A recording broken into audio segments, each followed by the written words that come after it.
Hello, my dear viewers. I wish you pleasant viewing and a wonderful day. I also look forward to your feedback in the comments. My name is Diana, and I'm 32 years old. For 5 years, I was the system manager at a mid-sized logistics software company downtown. Not just a cog in the machine, I was the machine. The one who remembered which update broke payroll in Q4 2021. The one who patched the security gap in our customer portal before anyone noticed. The one who rebuilt the backend after a contractor wiped 2 weeks of data because he didn't know what a nested container was. But I'm not there anymore. Today is Wednesday, 8:03 a.m., and I'm sitting in a corner cafe with a cappuccino, watching the building across the street implode metaphorically. The lights on the third and fifth floors flicker like a strobe. Phones are ringing off the hook. Someone just walked outside with a laptop, and what I assume is a very broken expression. I recognize the panic. I've seen it a dozen times during minor outages. Only now, I'm not the one fixing anything. They fired me on Monday. No warning, no explanation. Just a bland email from HR. Due to a strategic restructuring, your position has been terminated effective immediately. Your final paycheck will be processed within 10 business days. But everyone knew what it was really about. I refused to work weekends. Not just one weekend, mind you. All of them. They'd started with subtle nudges. Just a few hours on Saturday, we're behind on rollout. Then it became, we really need you on Sunday to validate the server migration. And eventually, when I didn't jump at the chance to give up my days off, they stopped asking. They just expected it. Until I said no. And then, poof, gone. But what they forgot, or maybe never realized, was that I was the only person who knew how everything actually worked. Sure, there were flowcharts and documentation, but most of it was outdated. And the new CTO, Jonas, didn't even read any of it. He came from a cloud startup where every problem was solved with buzzwords and faith in automation. He didn't believe in legacy knowledge. Said people like me were blockers. Said I was holding back innovation. He wanted clean dashboards, quick meetings, and scalable infrastructure. What he didn't want was to learn the difference between a hotfix and a full deployment. He never once stayed past 5. Before Jonas arrived, things were different. Our company used to be small but sharp. The founder, Eli, had a real sense for people. He was the kind of guy who brought you a cookie if he saw you working late and actually meant it when he asked how you were doing. When a junior dev accidentally pushed to production and brought down our entire order tracking system for 4 hours, Eli didn't explode. He brought everyone into the kitchen and said, "We screw up, we learn, we build better." But Eli sold the company 18 months ago. Said it was time. Said he trusted us to keep the heart of the place alive. That was the last time anyone spoke of heart. Once the new leadership stepped in, everything changed. The first thing they cut was the quarterly team check-in. Then it was flexible hours. Then all those little things that made the place human, gone. Free snacks, canceled, birthday shout-outs. Not a good use of Slack. People still joked about it at first, called it corporate detox. But by the end of that first quarter, no one was laughing. We lost 3 of our best engineers. They were quietly pushed out under the guise of streamlining. HR began rotating through so fast, I stopped learning their names. But I stayed. Because despite it all, I believed I was making something important. I held that system together like duct tape and code. And then came Jonas, and his obsession with 24/7 availability. "You're critical infrastructure, Diana," he told me in a meeting.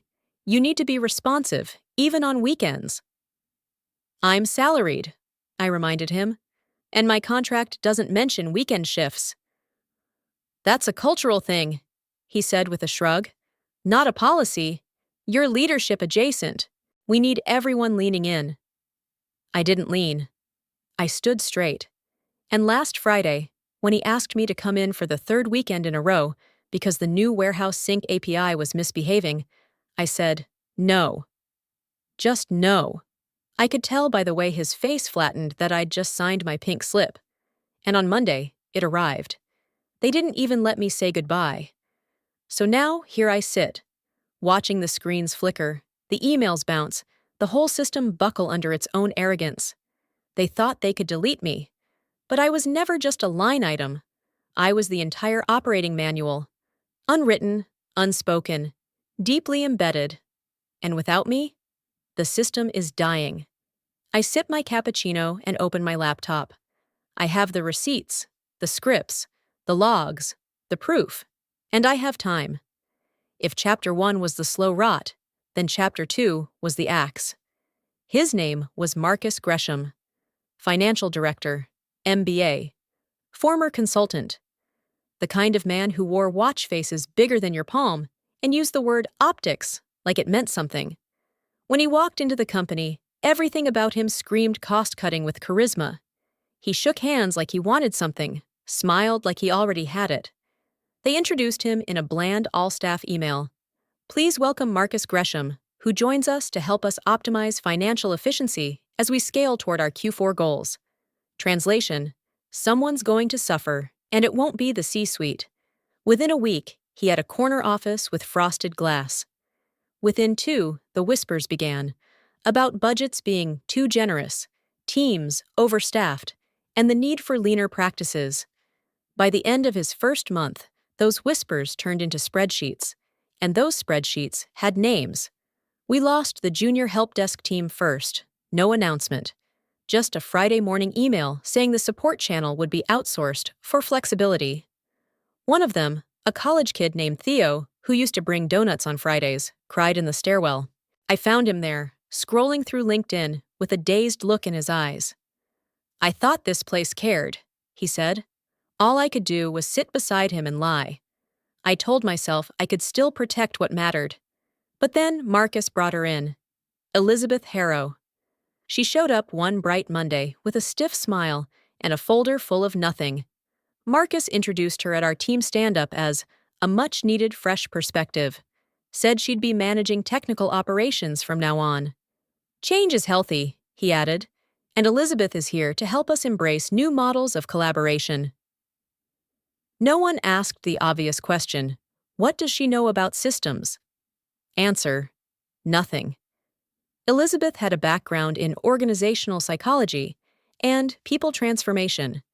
Her LinkedIn was full of buzzwords and vertical selfies at corporate conferences, usually captioned with something like "SOC empathy in action" or "high redesigning work." She'd never configured a server, never touched a bash script, never stayed past 7 p.m., trying to reverse engineer a crashing build. But now she was our manager, and her first act was to strip 3 of our most senior engineers of their root access. We just need tighter compliance, she said, waving a pastel PowerPoint titled Modern Integrity Framework. The presentation was a parade of vague arrows and clip art light bulbs. Meanwhile, our deployment pipeline broke for 3 hours because no one had the credentials to access the live cluster. I tried to talk to her, privately, calmly. Eliza, I said. I refused to call her Elizabeth because she signed her emails with a butterfly emoji, and it felt absurd. We can't just lock down systems without a transition plan. We're running live data environments. She blinked, slow and deliberate, like I'd interrupted a meditation session.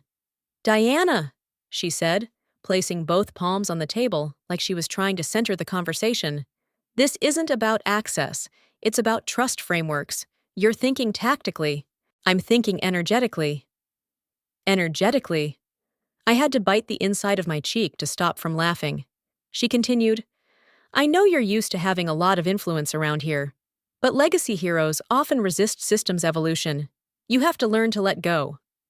Let go? Of the patchwork firewall I'd built by hand? Of the payroll scripts that I wrote during a Christmas Eve outage because the new contractor forgot to whitelist the server port? I nodded, like a good little resistor of evolution, and walked out. But it didn't stop there. Elizabeth started hosting engagement recalibrations every Thursday afternoon, meetings where she'd ask how we felt about workstream friction and whether we were emotionally aligned with the org's core vibration. Meanwhile, our log metrics were quietly failing. Our database was missing backups. Our SSO provider flagged us for a security protocol breach. And yet, Eliza was too busy asking if our internal narratives reflected an empowered architecture to notice. I was holding things together with duct tape and caffeine while Marcus and Elizabeth toasted lean acceleration over charcuterie at their closed-door strategy summits. And then came the benefits cuts. No more certification reimbursements, no more wellness budget. Performance bonuses deferred indefinitely. They even removed one of the bathroom stalls on our floor to encourage distributed use of resources. People stopped smiling in the hallways, stopped eating lunch in the shared kitchen. We started whispering, syncing over encrypted signal chats, trading resumes after hours like contraband. And still I stayed. I stayed when Marcus replaced our quarterly town hall with a 5-slide finance first deck that said nothing but cost per head metrics. I stayed when Elizabeth hired a workflow alignment strategist who asked me to list all my tasks in color-coded buckets, then deleted the ones she didn't understand. I stayed when Jamie, our best DevOps engineer, left a post-it on her desk that said, "I can't keep protecting a system that no one respects," and walked out mid-shift. And why? Because I loved that system. Not the org chart, not the boardroom rituals, or the bloated vision statements, but the architecture, the way everything connected, the fragile, beautiful order hidden behind our broken process. I stayed for the people who still gave a damn, who ran patches at midnight and answered Slack pings on their birthdays. I stayed because they didn't know how bad it really was. But I did. I could feel the collapse coming, hear it in the slow pings of broken alerts, see it in the deployment dashboards blinking yellow when they should be green. So I started planning. Not to sabotage, not yet, but to protect. I backed up logs. I cloned configuration trees to personal storage. I wrote documentation for systems no one else had touched in 3 years. I updated my resume. I talked softly to my teammates. "We've got each other," I whispered. "For now."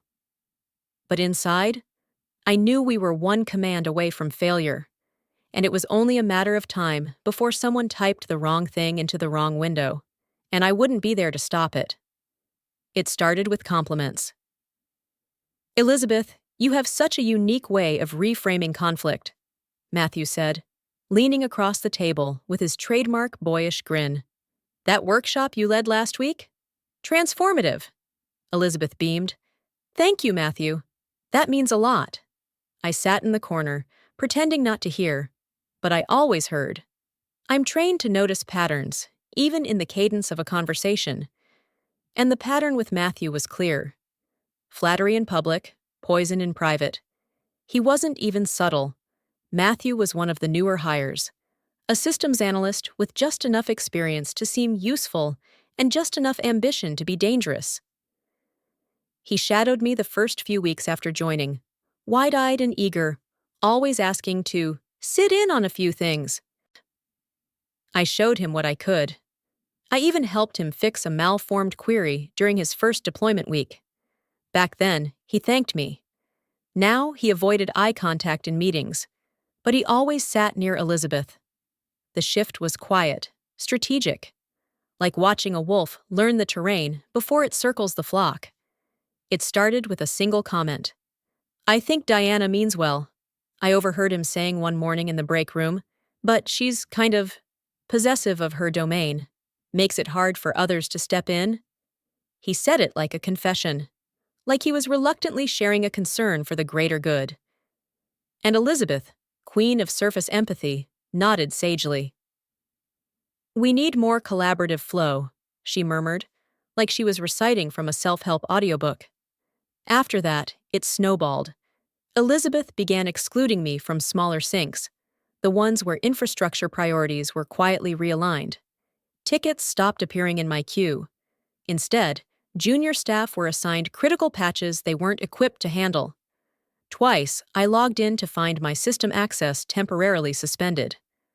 "Must be a glitch," IT said, but the look on the tech's face told me it wasn't. I had built our security protocols myself, designed them from scratch when we were still a team of 8 in a shared workspace with peeling paint and 3 power outlets. Our SSO, our tiered access, our internal VPN routing. All of it was my work. My name, buried in the comments. My logic, still running like a silent engine in the background. And now, I was being locked out of it. They didn't want me in the system. Not because I was wrong, but because I remembered how things were before they broke it. Matthew began taking notes during meetings. Long, theatrical notes. He'd frown thoughtfully whenever I spoke, then follow up with a clarification question that subtly implied I'd missed something. It was always polite, always just a concern. "Diana, are you sure that patch complies with the new container policy?" "Ston't, or." "I thought Elizabeth had already signed off on a different protocol. Maybe we're not aligned." He never said I was incompetent. He didn't need to. He just sowed enough doubt to make me look outdated, stubborn, difficult. And all the while, the walls were closing in. The hours got longer, the expectations heavier. Our team shrank to half its size in 6 weeks, but the workload doubled. I began skipping lunch without realizing. My inbox overflowed. My Slack was a constant scream. I started waking up at 4:30 a.m., heart racing, dreams full of dashboards blinking red. I kept a notebook by my bed to write down bug reports in the dark. Sometimes I'd cry in the shower, silent and fast, like a leak in a pipe no one bothered to fix. But I kept working, not because I was trying to impress anyone, certainly not Elizabeth, and not because I needed the paycheck. I had savings, other options, contacts who still respected what I could do. I stayed because I believed that systems, even broken ones, deserved integrity. I stayed for the engineers who were too scared to speak up, for the interns who whispered, "You're the only reason anything still works." I stayed because the system still had my fingerprints in its veins, and as long as I was there, I could stop it from bleeding out entirely. One night, well past midnight, I was the only one left in the office. The lights were on motion sensors, so half the floor was dark. Just me, a flickering monitor, and the buzz of the server room behind the firewall door. I was rerouting a failing queue when I caught sight of myself in the black reflection of the window. Pale, tired, a little hollow around the eyes, but still standing, still working, still fixing what everyone else pretended wasn't broken. And for the first time, I felt something stir. Not just fatigue, not even anger. Pride. They could isolate me, undermine me, lie about me, but they couldn't erase what I'd built, and no amount of performance reviews or Matthew's smirking reports could change the fact that when everything fell apart, they'd still need me. I was the backup plan they didn't document, and the moment would come when that silence they'd forced on me would speak louder than any meeting memo. Elizabeth Harrow, 3:47 p.m. Urgent System Update. Hi everyone. Due to compliance alignment needs, Marcus will explain in Finance Review, we'll be initiating a full system audit this weekend.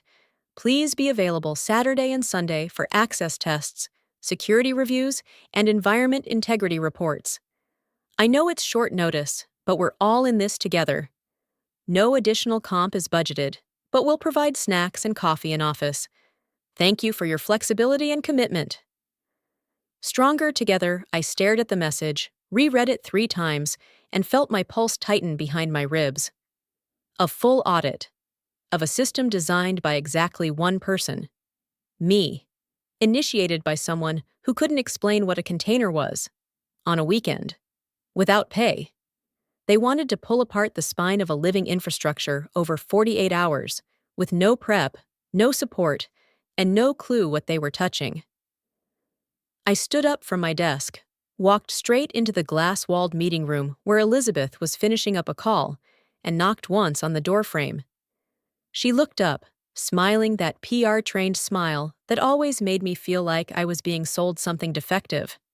"Diana," she chirped, "can I help you? You're calling for a full system audit this weekend?" "Yes, isn't that exciting? Marcus thinks it's time we formalize our dependency mappings. Better visibility, less shadow tech." "Visibility is good," I said calmly. "Destroying our system's integrity isn't." She blinked. "I'm sorry?" This isn't an Excel workbook you can just review. Half of our core services are threaded through legacy chains that don't react well to brute force probing. You can't just poke at them randomly. Some of the dependencies were written when Eli still ran the place. I've kept them alive through patches and duct tape. You want a full audit? Fine. But that's a 2-week process, with a team, not a weekend scramble with unpaid staff. Her smile thinned, like a hairline fracture in porcelain. I understand your concerns, but your tone is unproductive. My tone? I felt my hands tighten at my sides. This is about technical feasibility, not tone. You're asking for a critical operation to be done by overworked staff without compensation, under conditions that could destabilize production. That's very rigid thinking. It's engineering. She leaned back, folded her hands like a professor about to fail a student. This is the kind of resistance that creates siloed behavior, Diana. Maybe if you were more open to collaborative ownership. This system has collaborative ownership the way a lifeboat has collaborative rowing. I snapped before I could stop myself. You start pulling the wrong way, and we all capsize. Her smile didn't flicker. That's when I knew. She'd already made up her mind. This wasn't about the audit. It was about power. And Elizabeth wanted to prove I could be bent. I left the meeting room shaking. By the time I reached my desk, the Slack messages had already started. Matthew Chan, 4:01 p.m. Hey, just saw the audit announcement. Super cool. Let me know if I can help this weekend. Of course, I didn't respond. Matthew didn't know the difference between a sandbox environment and a security key hash, but he was always ready to help, always happy to throw his weight behind any initiative that came from above, as long as it didn't involve actual work. What he was good at was showing up in meetings to ask, "What's the current blocker and how can I unblock it?" Like he was a human crowbar. He was already planning to spend the weekend walking around the office with a tablet, taking notes, offering alignment coaching, and making it look like he was helping. He would be rewarded for that. I'd be punished for refusing, so I made a decision. That evening, I started a private log. Every meeting, every request, every Slack thread, every unpaid expectation, every compromised process. I began copying documents, screenshots, timestamps, not to blackmail, to protect myself, to preserve the truth. Because the way they were rewriting the narrative, I was becoming the villain in a story I wrote. Friday, Elizabeth sent out a schedule. I wasn't on it. I sent her a reply that simply said, "Per labor policy, I do not consent to uncompensated weekend labor. I'm available for a structured audit proposal during paid hours next week. Let me know if you'd like to align on technical requirements." She didn't respond, but Matthew posted a motivational quote in the Slack channel that evening. Teamwork divides the task and multiplies the success. Audit weekend, I stared at the blinking cursor in the message box for a long time.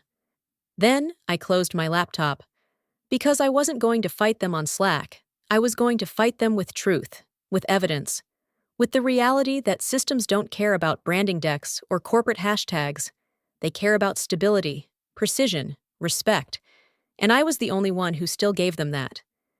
It came just after lunch on a Friday, when inboxes were already cluttered and attention was scattered like coffee-stained memos.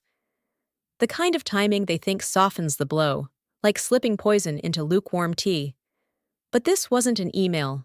It was a letter, real paper, company letterhead, hand-delivered by someone from HR I didn't even know by name. She had a nervous smile and a pinched expression that said she didn't want to be part of this. "Diana," she said, barely above a whisper, "here, for you. It's about your performance review. Monday morning, 9 a.m., conference room B." I took the envelope and watched her walk away like she couldn't escape fast enough. Performance review. I already knew. I opened the envelope while standing at my desk. The letter inside was stiff, thick stock. Corporate formality trying to bury the threat underneath. Dear Diana, as part of our ongoing performance alignment and organizational development strategy, we are conducting one-on-one reviews to assess engagement, behavioral alignment, and team impact. Your review has been scheduled for Monday morning at 9 a.m. in Conference Room B. Please come prepared to discuss recent collaboration concerns, adherence to team expectations, and forward-looking role clarity. It went on for 3 paragraphs. All of it vague, all of it poisonous. There was no mention of my systems, no mention of 5 years of incident-free uptime, no mention of the time I single-handedly patched the warehouse sink at 3 a.m. on Christmas Eve. Just engagement, tone, and alignment. I'd been in tech long enough to know exactly what this was. They were firing me, but they wanted me to sit there, in a room with Elizabeth's white teeth and Marcus's fake humility, and nod through it. Sign the forms, accept the narrative, that I was the problem. I didn't finish my lunch. I walked straight out of the building, called a rideshare, and sat silently the whole way home. Not because I was shocked, because I was furious. Not loud, explosive fury. Not the kind that flips desks or sends angry emails. The kind that settles in your chest like iron. The kind that writes things down. As soon as I got inside, I took off my jacket, pulled my laptop onto the table, and called Lena Markov. She picked up on the second ring. "Diana? I need legal backup," I said. "Now." 10 minutes later, I'd briefed her on the situation. The audit, the unpaid weekends, the Slack messages, the letter. She didn't miss a beat. "They're setting up a paper trail to make your firing look justifiable, but if you've documented what I think you've documented, we can flip this." "I have everything," I said. "They're violating company policy and labor law." Lena's voice sharpened. "Then we're going to war." I spent the next 9 hours building the most thorough personal case file of my life. I started with the job description from my original contract, standard weekday hours, with optional compensated overtime during peak deployment periods. No mandatory weekend labor unless otherwise stated in a signed schedule. Then I added timestamps of every unpaid weekend expectation. Slack threads where Elizabeth casually demanded 12-hour audit shifts to show commitment. Meeting invites sent on Fridays for Sunday work. Memos promising non-monetary incentives in lieu of actual compensation. Then came the retaliation timeline. The day I refused unpaid labor. The day I was removed from calendar syncs. The day I was locked out of a staging server I built myself. And now, this. An ambush performance review thinly disguised as a routine check-in. I included everything: screenshots, emails, version, history logs, access reports, Slack DMs, quotes from coworkers who'd messaged me privately, saying things like, "You're the only one keeping this place upright," and "They're trying to push you out. I can feel it." By 2:15 a.m., I had 57 pages of documentation. I titled the file, "Systemic Undermining and Constructive Termination of Diana L." I encrypted it, uploaded it to cloud storage, copied it to a thumb drive, and emailed Lena the link. Her response was instant. "This is airtight. They wanted a performance review? We'll give them a case study in corporate malpractice." And still, I couldn't sleep. I sat on the edge of my bed, staring out the window at the city lights. Thousands of people working late, dreaming, falling apart. I wasn't afraid, but I was grieving. I remembered what it felt like in year 1, when Eli was still CEO, when we celebrated shipping milestones with cheap Prosecco and real laughter. When people stayed late because they wanted to solve problems, not because they were afraid of losing their jobs. We had built something, not perfect, but real.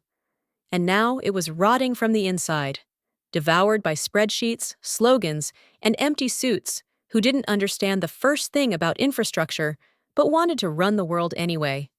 Let them.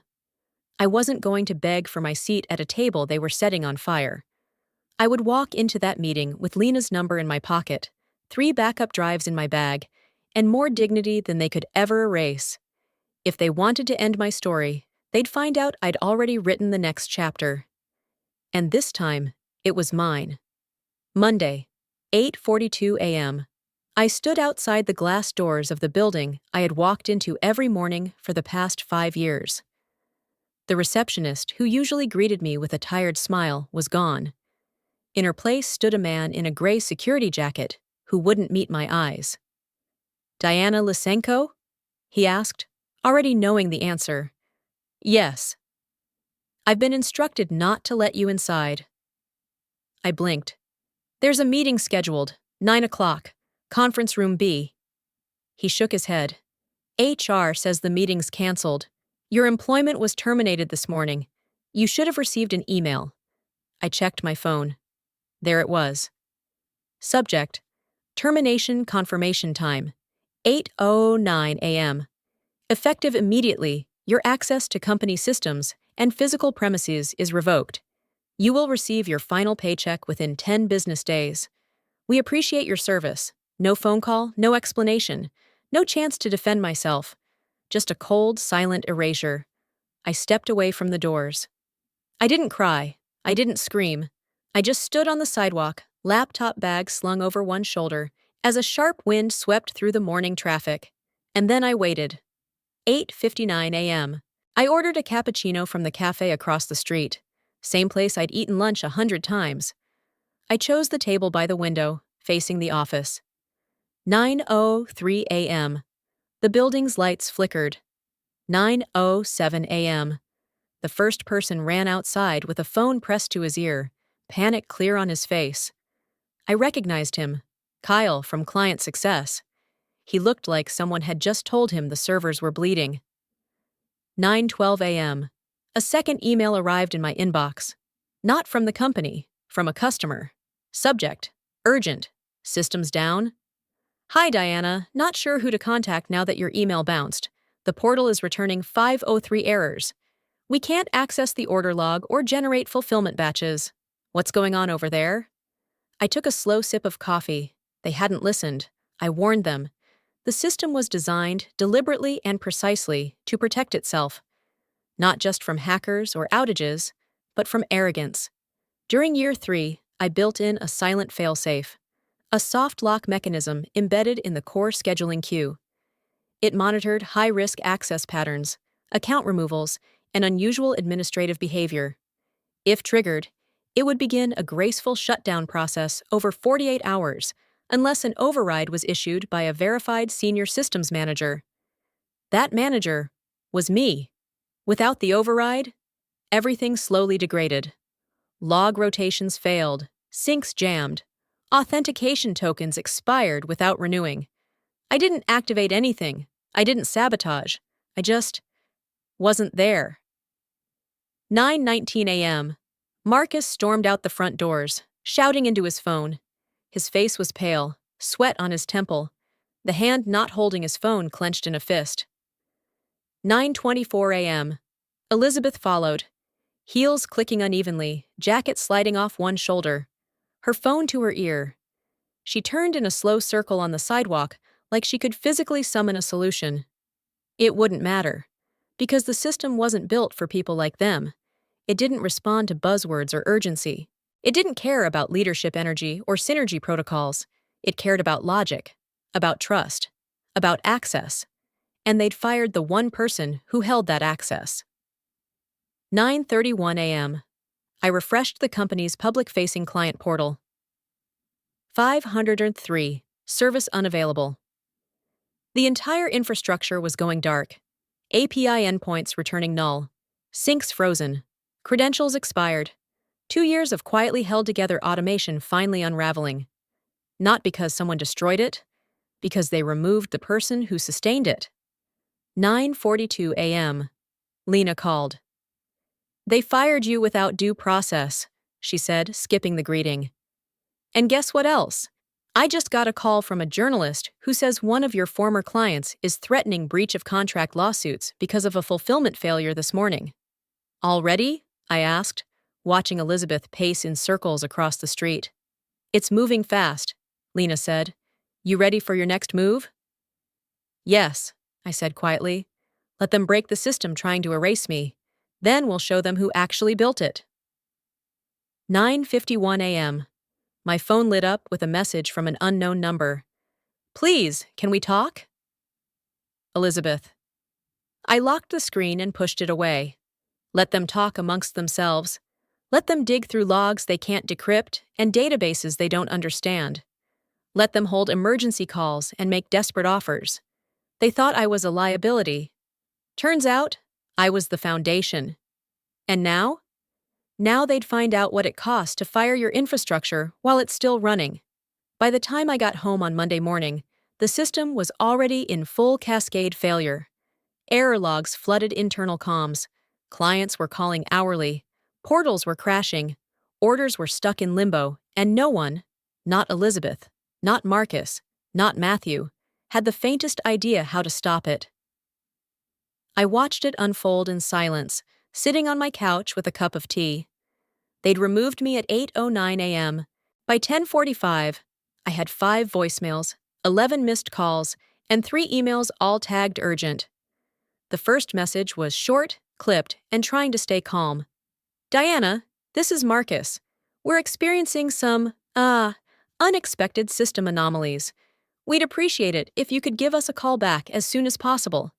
The second was more desperate. "Please, just call me back. Clients are threatening breach of contract." The third, from Elizabeth. "Diana, I know there's tension between us, but I think we both care about the company. Can we talk? It's critical." I let it all sit in my inbox like unopened junk mail.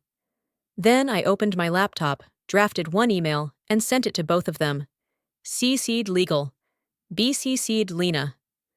Subject: Consulting offer. System recovery. Marcus, Elizabeth. Given recent events, I am willing to assist with system stabilization as an independent contractor. My consulting rate is $500 hour, minimum 10 hours, prepaid via wire transfer. No calls, no meetings, no Slack, no internal reporting. You do not direct my work, I deliver results. All deliverables provided in documented form. Ownership retained unless otherwise negotiated. This offer expires at 3:00 p.m. today. Diana Lysenko, Principal, DL Systems Integrity. It took them exactly 28 minutes to reply. Terms accepted. Funds will be wired within the hour. Please begin immediately. The transfer hit my account just after 12 p.m. I logged into my private diagnostic tunnel. It wasn't part of the company's official stack. It was something I built in year 2 when we suffered a weekend outage and no one could reach the vendor. I'd created it quietly, as insurance, not to sabotage, but to protect us from ourselves. They didn't know it existed. I was in the system within seconds. What I saw was worse than I expected. One cluster node had crashed from log overflows. An orphaned container was still trying to run a job that had been deprecated 6 months ago. Token expirations were desynchronized, causing cascading rejections from the access gateway. The customer-facing portal had locked itself out of the billing system because an expired credential hadn't been rotated. I spent 4 hours performing triage. I wrote 6 temporary patches, deployed 3 hotfixes, rebalanced 2 containers, rebuilt the audit trail so the legal team would stop panicking about compliance loss. And then, with the dust beginning to settle, I did the thing no one had ever asked me to do in 5 years. I documented everything, every subsystem, every vault hierarchy, every admin credential schema, every version ID and why it couldn't be updated without causing an access break. I annotated every decision I'd ever made, not with buzzwords, but with logic. Real logic. The kind of thing you don't find in a training video or a weekend seminar. The kind of logic that comes from 5 years of 2 a.m. emergencies, edge case bugs, and quiet knowledge that lives only in the heads of people who give a damn. And then I wrapped it all into a single 87-page PDF titled, Why This System Works and Why It Won't Without Context. I sent it in a new email, along with my invoice. Subject: Stabilization complete. Next steps: system stabilized as of 4:38 p.m. All live dependencies restored. Documentation attached. Invoice: 10 hours an hour, 500 hour an hour, $5,000. Next availability begins Wednesday. Rate increases to $600 hour. Please note, all passwords, credentials, and tokens are functionally meaningless without comprehension of the logic behind them. The system will fail again if personnel do not understand why things are configured as they are. You cannot outsource stewardship. Kind regards, Diana Lysenko. 5 minutes later, Marcus called. I ignored it. Then an email. Subject: long-term engagement discussion. We'd like to schedule a Zoom to explore a formal return. We believe there's mutual benefit in restoring your position in a full-time leadership capacity. We can discuss salary, equity, and flexible hours. I stared at it for a long moment, then typed 2 sentences in reply. Thank you for the offer. I don't return to systems that only value me after collapse. I hit send, closed my laptop, and leaned back. For the first time in weeks, I felt still, not triumphant, not smug, just done. They could keep their titles, their offices, their prestige. I had something far more valuable: proof. That expertise isn't replaceable by attitude, that systems don't care about politics, that the people who build quietly are the ones holding the walls upright. And when those people are forced out, the whole thing falls. By the end of the week, the panic had gone quiet. But it wasn't relief humming through the company's halls. It was shame. A low, guilty silence that lingered in inboxes and behind unspoken glances. No public apology, no loud announcements. Just a subtle, sudden reversion to control. Because the systems were up again. Because I had returned long enough to fix what they had broken. Because the storm had passed. But storms don't disappear without leaving something behind. And in this case, it left a crater in the confidence of the board. On Wednesday morning, the stock finally stopped free-falling. Financial blogs and shareholder forums cautiously noted that operations appeared to have resumed. The most furious clients were pacified with credits, promises, and PR-crafted emails that smelled of desperation. Internally, departments scrambled to backfill broken knowledge and reassign authority, except there was none left to assign. Without me, they were all reading blueprints in a language they couldn't speak. But the final blow didn't come from the tech teams. It came from the money. By Thursday, whispers began leaking. A closed-door emergency meeting of the board. Client losses were larger than first reported. Someone had traced the incident back to a single sequence of events: the termination of one systems manager and the mismanagement of the infrastructure she built. My name was in that report. Not in small print. Not hidden behind policy speak. Front and center. They couldn't deny it anymore. I wasn't the problem. I was the glue. And when they tore me out, everything cracked. Friday afternoon, I received a message from a former colleague. 1 sentence. She's gone. I knew what it meant before I asked. Elizabeth. Fired. Or resigned under pressure, as the formal phrasing would later read in an internal memo sent to senior staff only. There was no company-wide goodbye, no farewell lunch, just a digital disappearance.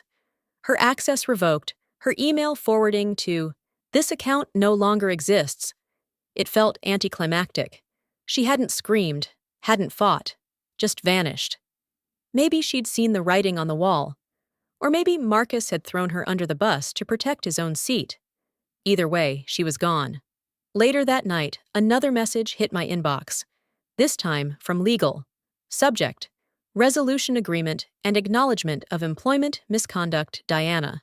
Following a review of recent events, and in light of internal policy violations committed during your departure, the board has authorized the following: retroactive compensation equal to 6 months' salary. A formal written acknowledgement stating your termination was unjustified and mishandled. A public statement recognizing your role in restoring mission-critical infrastructure during the July crisis. Voluntary severance agreement, tax-adjusted and wired in full within 5 business days. This agreement is non-disparaging and non-disclosive in terms of financials, but allows acknowledgement of your contributions and retains your right to disclose factual sequence of events. Thank you for your service and resilience. Sincerely, Corporate Counsel. I read the message twice, then opened the attached letter. It wasn't just formality, it was confession. They were admitting, on record, that they'd mishandled my dismissal, that they'd underestimated me, that they'd fired the one person who had built the infrastructure they took for granted. I forwarded the agreement to Lena. She called immediately. "This is rare," she said. "It's not just about the money anymore. They're scared. They're doing damage control. And they know that If this went public, they wouldn't survive the PR hit. She paused. Do you want to accept it? I did. But not because of the money. Because it meant they had to put my name in ink next to the truth. The severance hit my account the following Monday. So did the public acknowledgement, sent out in the weekly company newsletter, buried between 2 product updates and a compliance reminder. We'd like to extend formal gratitude to Diana Lysenko, whose efforts during the infrastructure emergency last week were critical to the rapid restoration of operations. Her contributions to the company's systems architecture and resilience strategy remain foundational, and we recognize the significant oversight in how her prior departure was handled. They didn't apologize, but they couldn't erase me. And for the first time in a long time, I didn't feel invisible. The final surprise came a week later. A card in the mail, simple cream cardstock, handwritten in blue ink. You were right, about all of it. I stood by and watched them undo your work. I thought playing safe would protect me. Now I know better. I hope you do too. M. Matthew. I didn't hate him anymore. He wasn't a villain, just a coward, and I had no more time to waste on cowards. I tucked the note into a folder labeled Lessons and closed it. I was done. DL Systems Integrity became official the following month.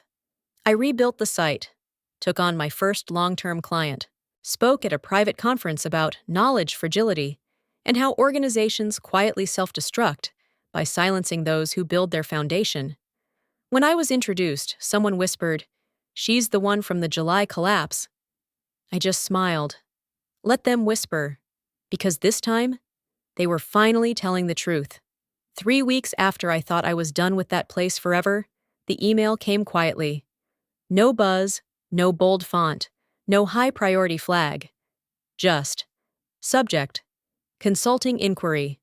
From the new CEO, I was in the middle of onboarding a new client, an e-commerce startup with half the budget and twice the curiosity. When the notification slid across my screen, I almost archived it without reading. But curiosity is a strange animal. So I clicked.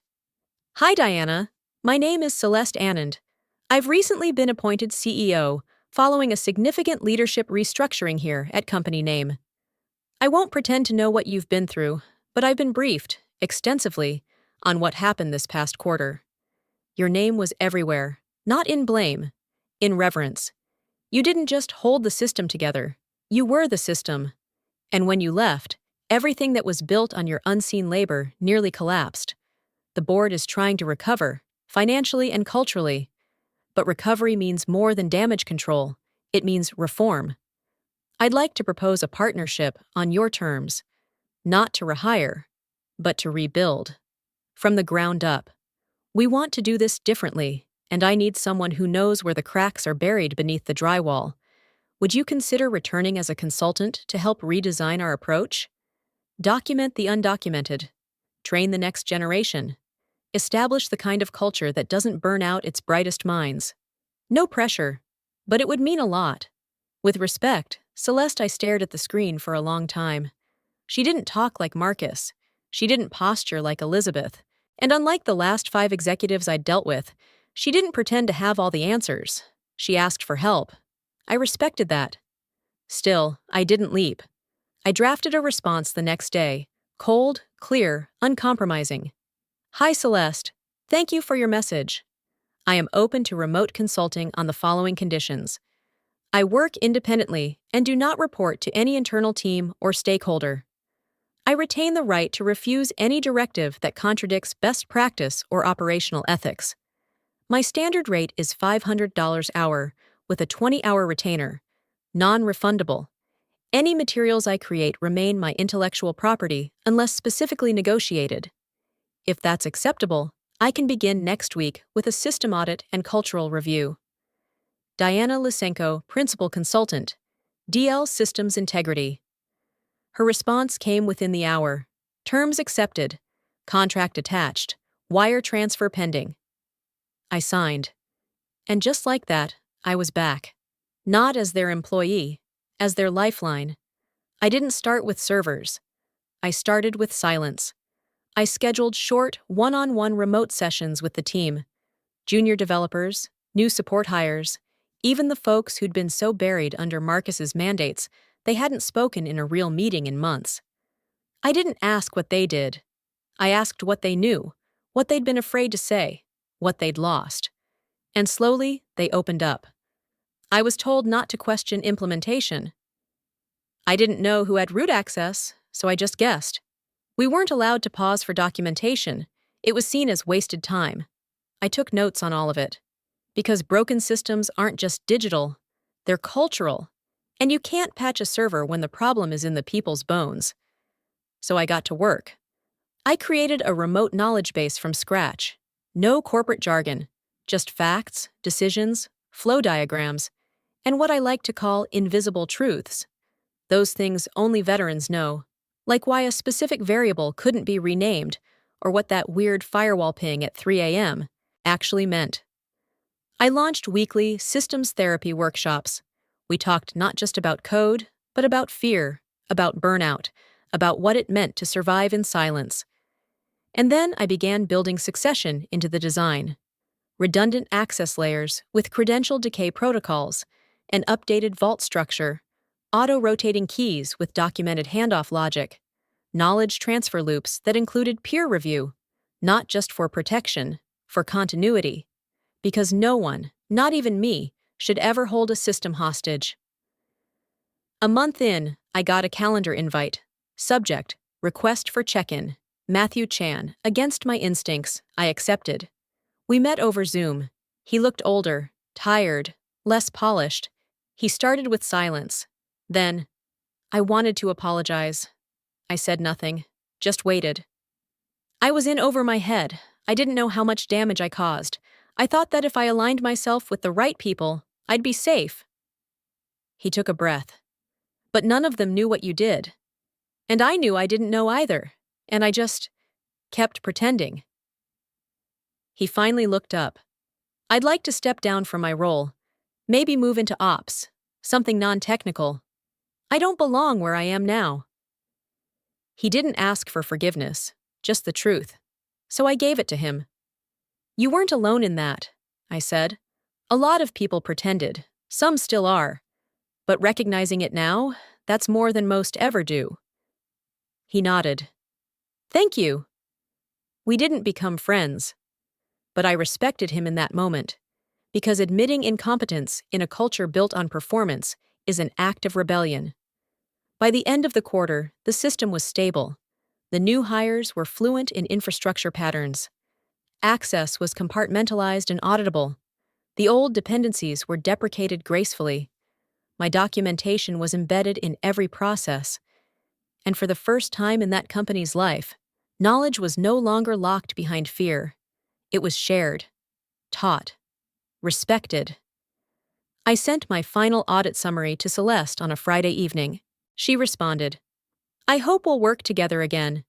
You helped us do more than survive. You helped us remember how to build with care. I replied simply, that's what systems deserve. 3 months and 12 days after I stood outside those office doors, watching chaos unfold through a cafe window, I returned. Not with a badge. Not with access. Just with time. The sky was overcast. The same shade of pewter it had been that morning they locked me out. A light drizzle threaded down the glass facade of the building. Same sidewalk, same cafe, same rotating doors that once spun on the force of false urgency. I wasn't there for a meeting. I was just passing through. I ordered my usual cappuccino, extra dry, and chose a seat in the far corner by the window.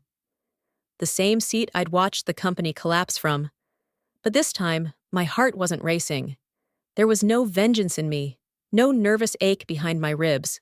Just quiet. Earned quiet. I had finished my final training module 2 weeks prior.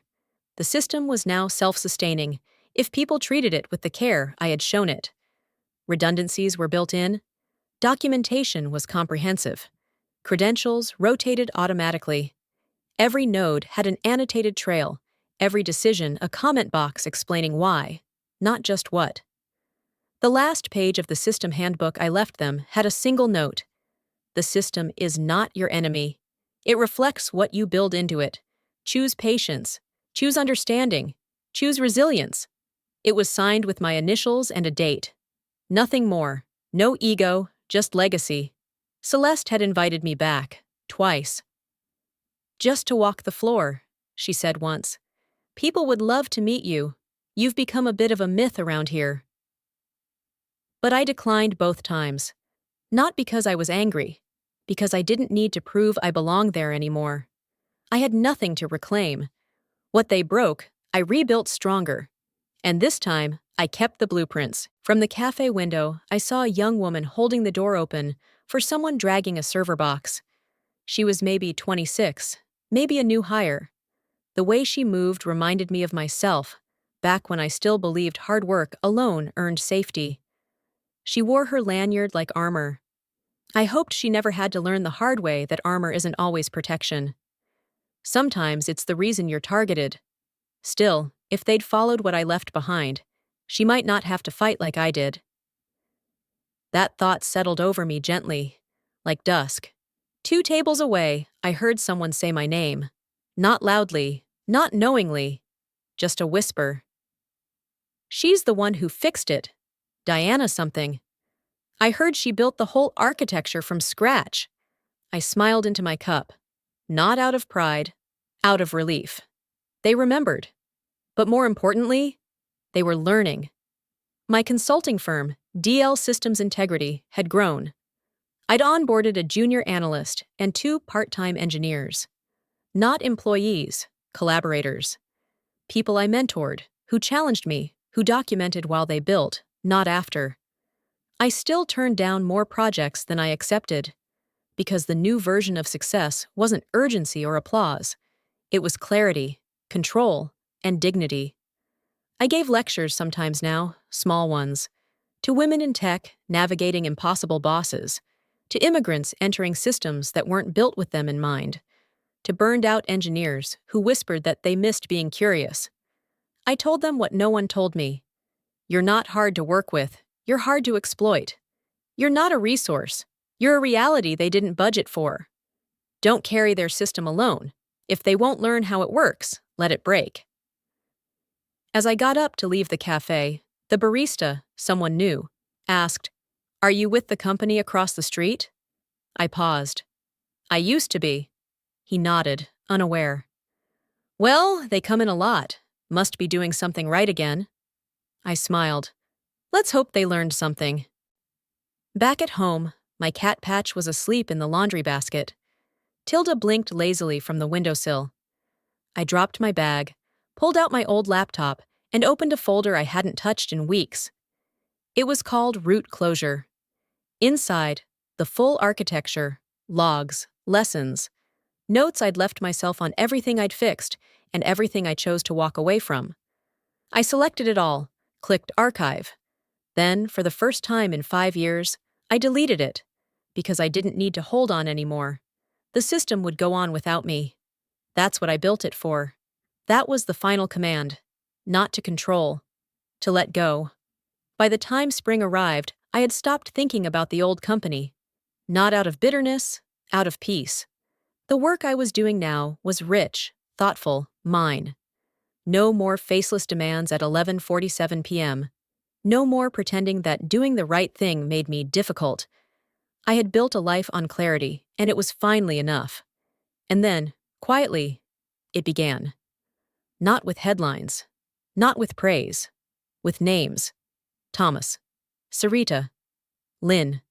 All from the old team. People who had once whispered truths behind closed Slack windows. People who'd watched the system buckle and said nothing, but not out of malice. Out of exhaustion. Out of survival. One by one, they reached out. Tomas was first. His message was short. I've left. Couldn't keep building systems with duct tape and politics. A few of us are working on something real. If you're free, we'd love your input. I said yes, cautiously. Within a week, I was on a call with him and Sarita, whiteboarding a new platform. It was simple on the surface, a real-time logistics dashboard. But what they were proposing was revolutionary in its intent. No single point of failure, no obfuscation, no isolation. The documentation would be written as we built. Knowledge would be rotated like fresh air. Every system had a second owner. It was everything the old company never valued, embedded respect. By week 3, Lynn had joined, bringing a sharp eye for data flow and an instinct for breaking fragile logic with just the right question. We moved fast, but not recklessly, and for the first time in years, I wasn't patching someone else's mess. I was building clean.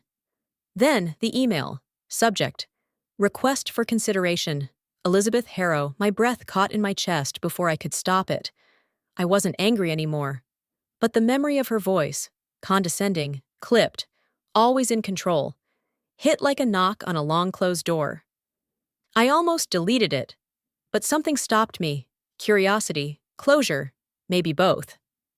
I opened it.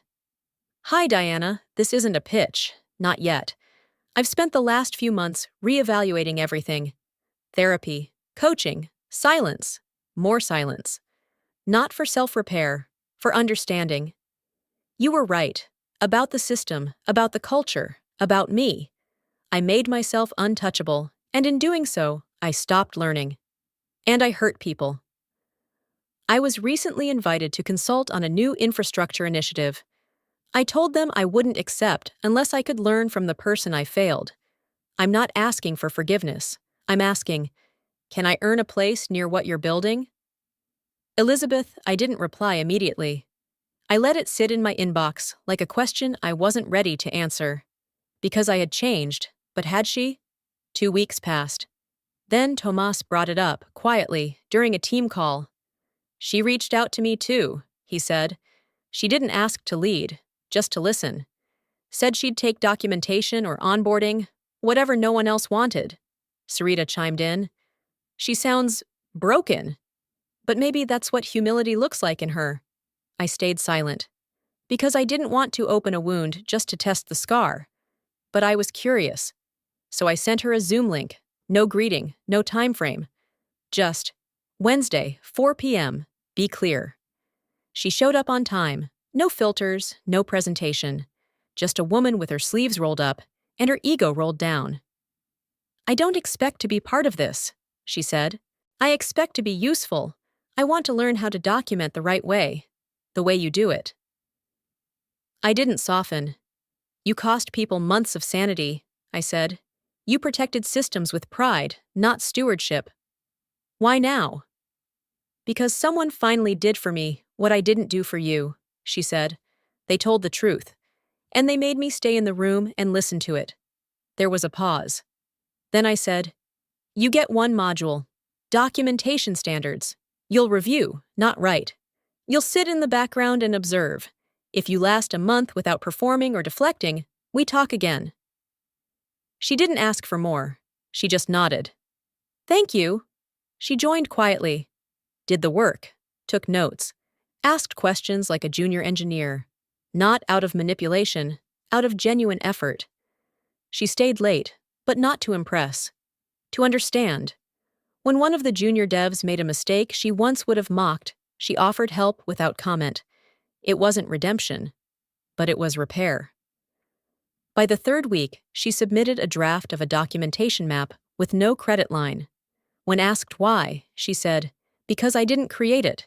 I just carried the map from the people who did. I made no promises, but I started to believe her. Not because she said the right things, because she stopped needing to be the smartest person in the room. Now, she's still part of the project, not a leader, not a name on the press release, but a presence. A consistent, humbled presence. And me?